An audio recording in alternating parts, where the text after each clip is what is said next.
Alhamdulillah. Alhamdulillah nahmaduhu wa nasta'inuhu wa nastaghfiruh wa natubu ilaih. Wa na'udzu billahi min syururi anfusina wa min sayyiati a'malina. Asyhadu an la ilaha illallah wahdahu la syarika lah. Wa asyhadu anna Muhammadan abduhu wa rasuluh. Allahumma salli wa sallim wa barik ala nabiyyina wa habibina al-Mustafa Muhammad wa ala alihi wa sahbihi ajma'in. Amma ba'du. Faya ayyuhal muslimun, ittaqullah ta'ala wa ati'u wa qumu lillahi qanitin la'allakum tuflihun. Qala Allah Ta'ala, ya ayyuhalladzina amanu ittaqullaha haqqa tuqatih wa la tamutunna illa wa antum muslimun. Alhamdulillah, dapat kita dipun sekali lagi pada hari Jumaat menjadi program mingguan bagi umat Islam yang mula daripada masa Muhammad, iaitu Rasulullah kita tak ada lagi, panjangnya tak putih-putih.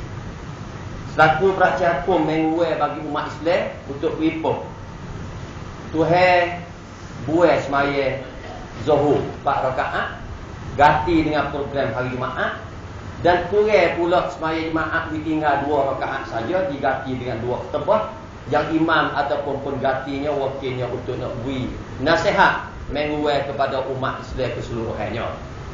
Ini program mingguan walaupun agama lain usaha sebanyak mungkin nawi ada, mengikut asal ada tu, tapi tak boleh kekal. Kerana itu adalah benda batil, benda bukan al-haq. Maka kita bernasib baik, alhamdulillah, program mingguan hari Jumaat ni dapat terus lagi tanpa surat jemputan daripada mana-mana pihak. Kalau kita duduk kampung, duduk kemenir tak nak tupik surat. Naik apa pun tak nak buat tupik. Obata pun tak nak tupik. Hutang pun tak nak mengerah. Tapi tiap orang sambut suruh Allah sendiri, ya ayyuhallazina amanu idza nudiya lis-salati min yaumil jum'ah. Atau ayat asal. Suruh sekaligus ya. Masa dulu 1400 tahun dulu. Lepas tu panjangnya surat jemputan tu, hanya siapa kita tu melaka uzur samna lah yang kita tak panggil. Kalau tak ada uzur kita nak bipung. Oleh itu umat Islam apabila Tuhan jaga ni program mingguan ni, berarti kata program mingguan ni ada makna, ada arti, ada faedah, ada kuamai, ada prakyut. Dan ini adalah satu palang umat Islam dalam nak mengatur dan nak ubah dunia sekali lagi, insya-Allah. Sidang jemaah kasih sekalian, kita bernasib baik duduk dalam zaman yang Islam ni ada peluang. Dulu kalau kita nak sebut Islam susah nak royak. Tak cerita kita ulang dulu. Amor ni baru 48. Kalau ulang lagi 30 tahun dulu, kita nak sebut Islam ni dia bergaduh dengan sistem lain. Satu ketika kita bergaduh dengan sistem sosialis, boy kita nak ayat Islam, sosialis tak molek pula. Ada siapa setengah negara yang ni? Kedia ni kapitalis. Dan saat yang kita nak ui ajaran Islam di tiap-tiap bidang, maka terpaksa kita kena berlawan dengan sistem-sistem yang bukan Islam. Tapi selepas daripada mereka itu ada kuasa dalam nak hatur dunia, akhirnya dia lemah. Dia tak jaya. Dia tak capai kejayaan. Maka dengan itulah kita kena yakin kata wasa ya'udu ghariba, iaitu Islam nak klik sekali lagi seperti orang lain. Dulu kalau kita sebut bank Islam, sistem ekonomi Islam, dia kata buat macam mana kau? Bank tak ada riba. Nak duduk macam mana? Nak ngok macam mana? Nak laba macam mana? Dia tak nampak. Tetapi selepas daripada sistem sosialis pun dah buat dah, kapitalis pun buat dah, maka akhir dia lemah, dia tak jaya. Maka saat ni bukan hanya umat Islam saja boleh faedah daripada sistem riba. Wa halallahu al-bay' wa harramur riba. Atas ketegasan Allah yang kata aku halal dalam perniagaan, tapi aku haram tentang riba, maka hari ini kenyataan lah bahawasanya bank Islam tengah besar. seakan Islam tu tengah besar. Berarti kata ini rahmatan lil alamin yang Muhammad bawa dulu, supaya walaupun bukan orang Islam, kalau dia ambil sistem ajaran Islam tu, dia akan dapat juga faedah daripada sistem yang Islam tu present atau mengambil kepada dia. Dulu kalau kita kecek sistem pelajaran, dia suka kita kecek tentang moral, kunatam syariatam. Kecek kunatam syariatam dia tak deh. Tapi akhir-akhir ni kalau kita ada peluang di Malaysia, kita boleh tengok bahasanya orang yang beragama Kristian mai belajar sekolah Islam. Saya pernah pergi di Malaysia, di mengawal di ziarah anak di IIS. Saya jumpa dengan orang Korea ni belah orang. Bukan Islam, dia ngaji sekolah Islam. Ya jangan ngaji Quran. Ya jangan ngaji fiqh. Ya jangan ngaji hadis. Amo tanyalah aku perkara kata apa mai duk ngaji sekolah Islam. Dia kata aku pernah hajar di Amerika. Atta anak aku selaku sedega di Korea, aku hantar pergi belajar di Amerika. Tapi akhir anak aku tak jadi manusia, jadi binatang. Kal an'am hak ayat bal adallu, seperti binatang, bahkan lebih berat daripada binatang lagi. Oleh itu, siapa pialah aku nak ulai kelik cari tempat hak boleh orang ni jadi manusia. Maka aku tengok dah kena atas sekolah orang agama Islam.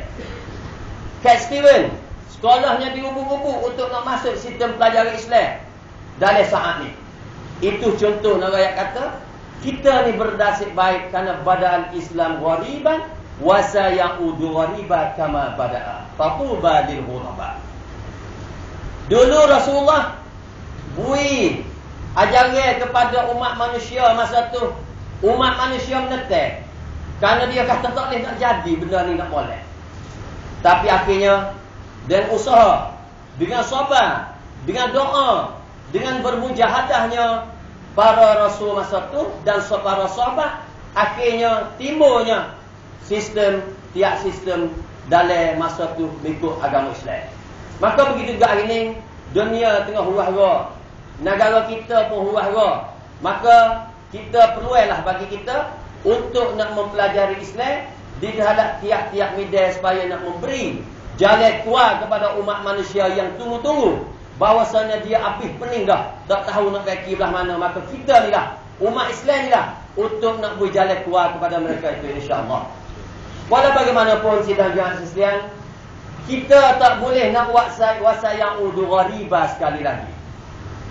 Kita tak boleh nak pergi. Mereka kita kena kecek tetap pemimpin. Pemimpin ni yang penting. Rasulullah pernah sebut yang berbunyinya, idza kharaja salasatun fi safarin fayamiru ahaduhum. Nak ada Islam ni faham samkan kepada punah.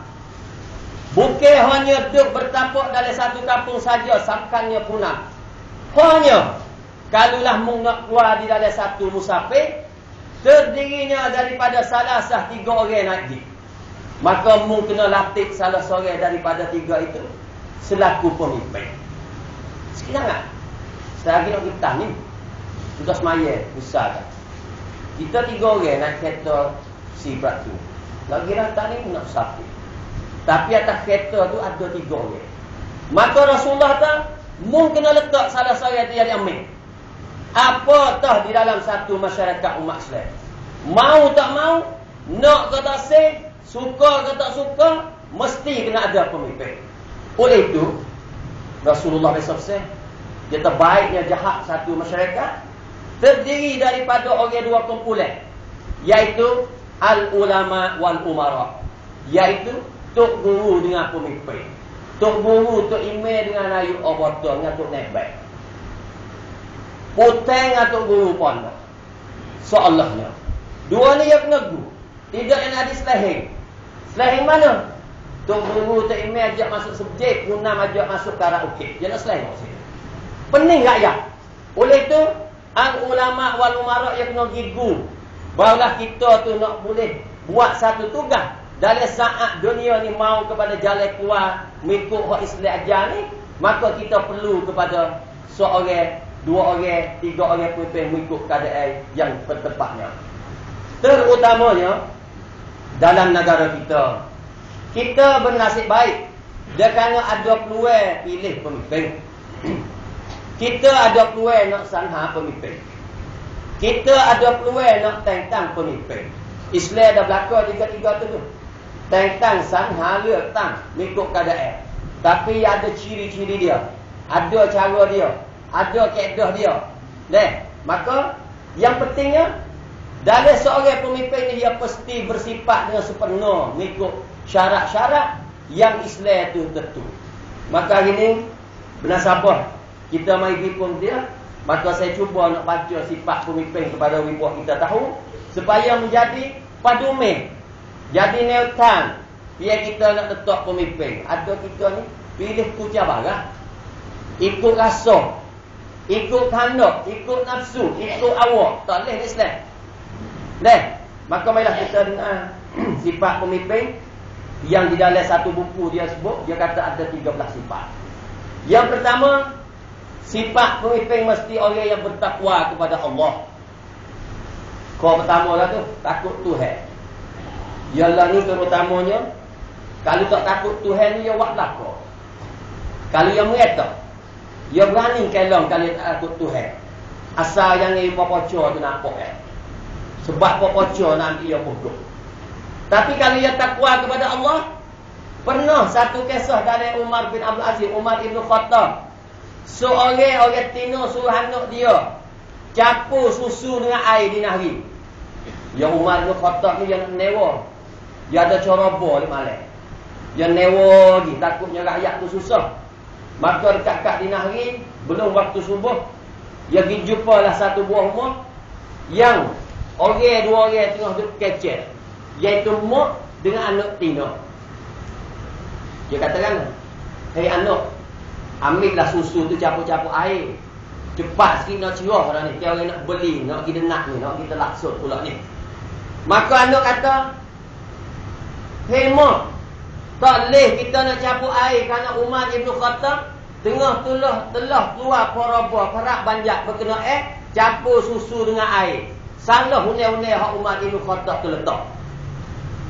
Mak dia jawab kan, mak dia kata, hei anakku, sekarang lah ni Amirul Mukminin Khalifah Umar, dia duduk tak boleh tidur, dia tak tahu apa kita nak buat ni.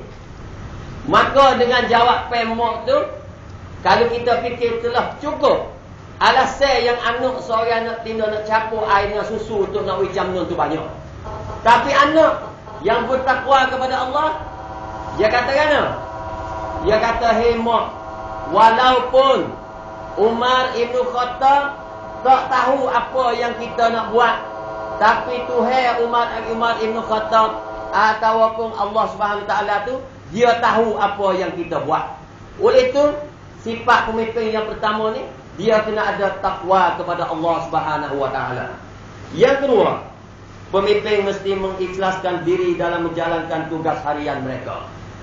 Yang ketiga, pemimpin mesti mempunyai akal yang sehat dan pintar. Moyok tak silah pemimpin ni tak buat juga weh. Rakyat tu susah payah dia duk moyok, baru duk batuk keh. Tak boleh Kena cegah. Kena akal sehat, mikir tak tahu tahu berat kepala, tak boleh nak mikir, tak boleh. Dia kena akal yang sehat, pintar, ciau celang.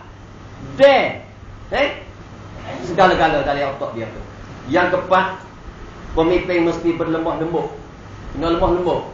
Jenis backhand, jenis angin, jenis itipun, jenis kerasa. Hak ni tak boleh jadi pemimpin mengikut orang Islam nak. Kan pun kena jadi pemimpin hak jahiliah.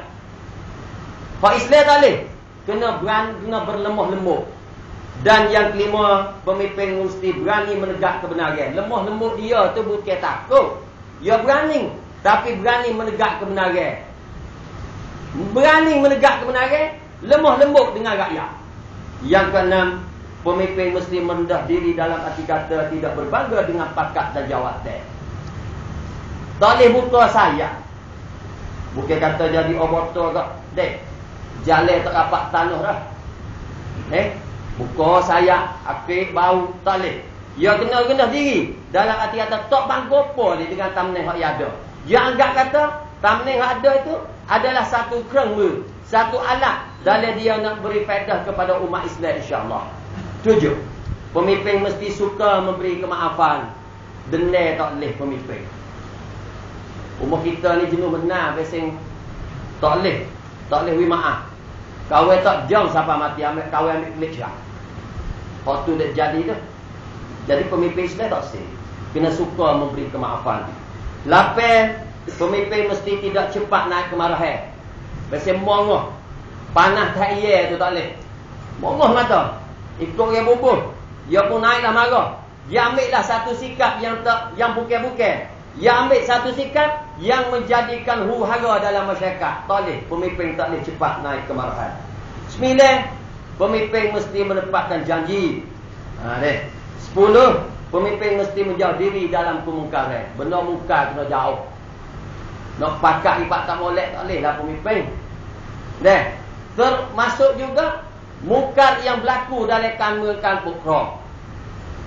Ada kita tak bayar tu gapo mungkar dalam kampung pokok. Orang makan persen tu jalan tu kemungkaran dalam kampung pokok. Saya nak ambil contoh. Saya pergi ziarah satu abata. Tengok seming tu hancur lepas buat pada 3 bulan. Jadi yang meroyaklah kepada Nayib situ. Katanya sebenarnya yang kita buat ni adalah satu kezaliman kepada rakyat.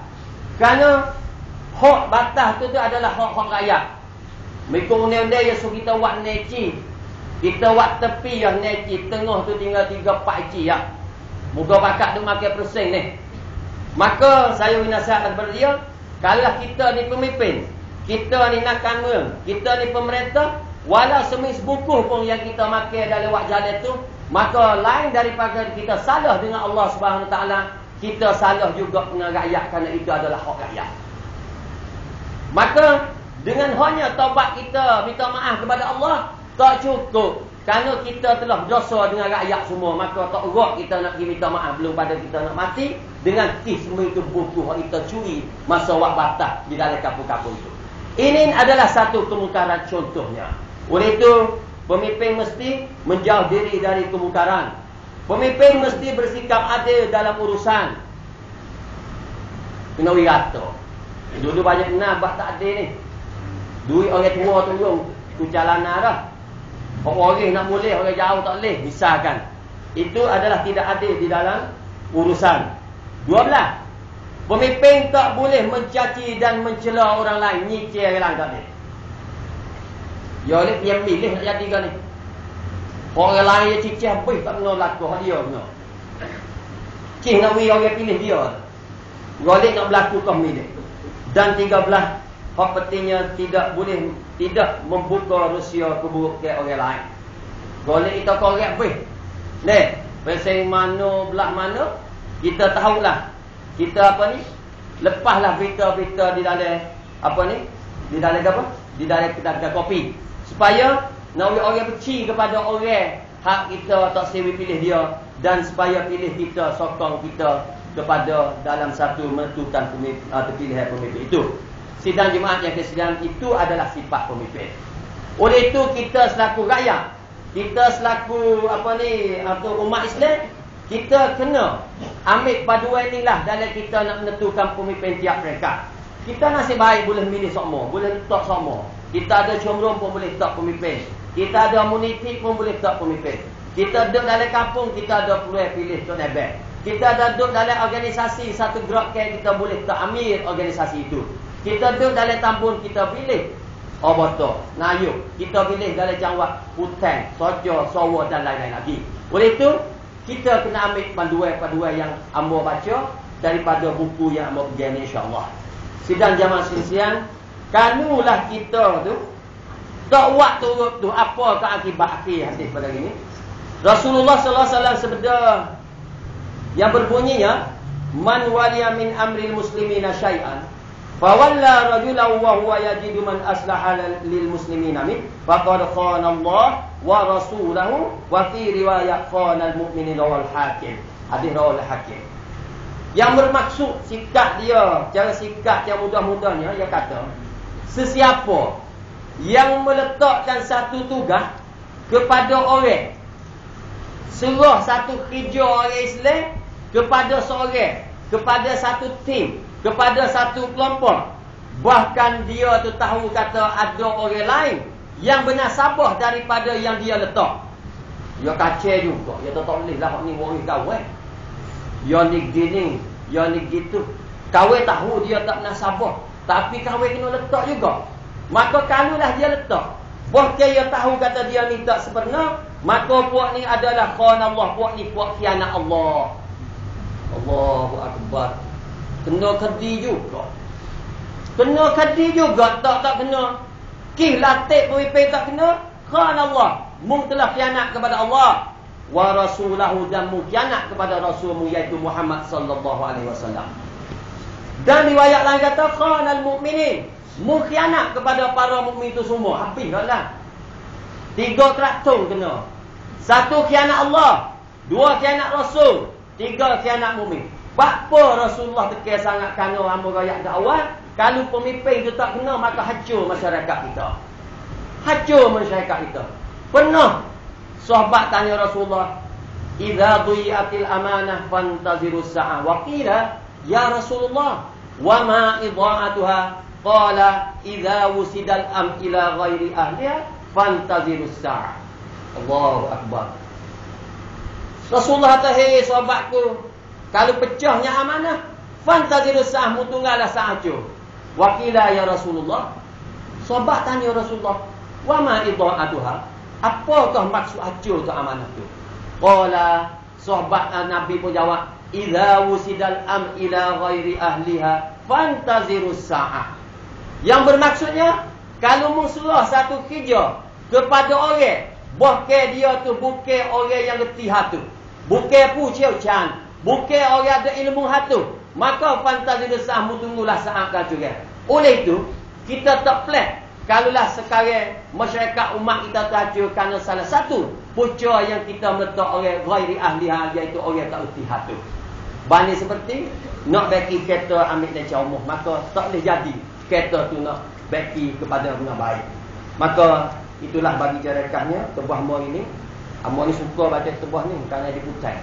Jadi suka nak nasihat kepada diri amo, dan nasihat kepada pemimpin semua, dan nasihat kepada rakyat amo semua, bahawasanya kita kena ambil panduan dalam menentukan pemimpin mengikut arah Islam. Barulah kita sedia dalam nak wasayaudu ghariba kama bada'a. Islam nak bakit sekali lagi semacam mana tu, supaya orang pelik, supaya dengan mula-mula hak Islam timur dulu masa Rasulullah, insya-Allah.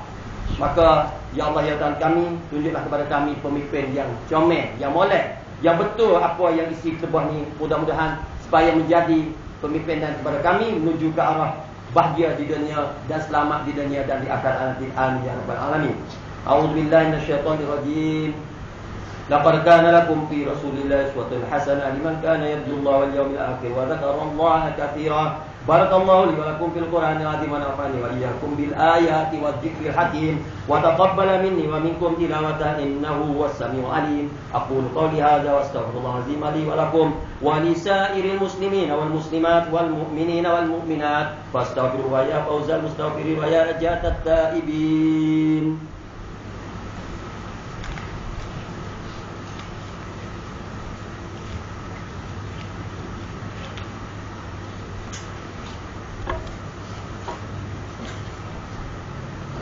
Alhamdulillah, nahmaduhu wa nasta'inuhu wa nastaghfiruhu wa natubu ilaih wa na'udzu billahi min shururi anfusina wa min sayyiati a'malina. Asyhadu an la ilaha illallah wahdahu la syarika lah wa asyhadu anna Muhammadan abduhu wa rasuluhu. Allahumma shalli wa sallim wa barik ala nabiyyina wa habibina al-mustafa Muhammad wa ala alihi wa sahbihi ajma'in.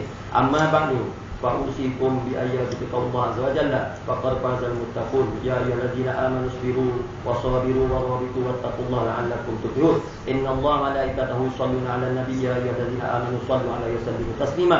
Allahumma shalli 'ala Muhammad wa 'ala ali Muhammad kama shallaita 'ala Ibrahim wa 'ala ali Ibrahim wa barik 'ala Muhammad wa 'ala ali Muhammad kama barakta 'ala Ibrahim wa 'ala ali Ibrahim fil 'alamin innaka Hamidum Majid. Allahumma ighfir lil muslimina wal muslimat wal mu'minina wal mu'minat al ahya minhum wal amwat. Allahumma 'izzal islam wal muslimin wa adhil asyirka wal musyrikin wa ودمر أعداء الدين وانصر عبادك المؤمنين ربنا آتنا في الدنيا حسنة وفي الآخرة حسنة وقنا عذاب النار عباد الله إن الله يأمر بالعدل والإحسان وإيتاء ذي القربى وينهى عن الفحشاء والمنكر والبغي يعظكم لعلكم تذكرون فاذكروا الله يذكركم واشكروا على نعمه يزدكم واسألوا من فضله يؤتكم ولذكر الله أكبر والله يعلم ما تصنعون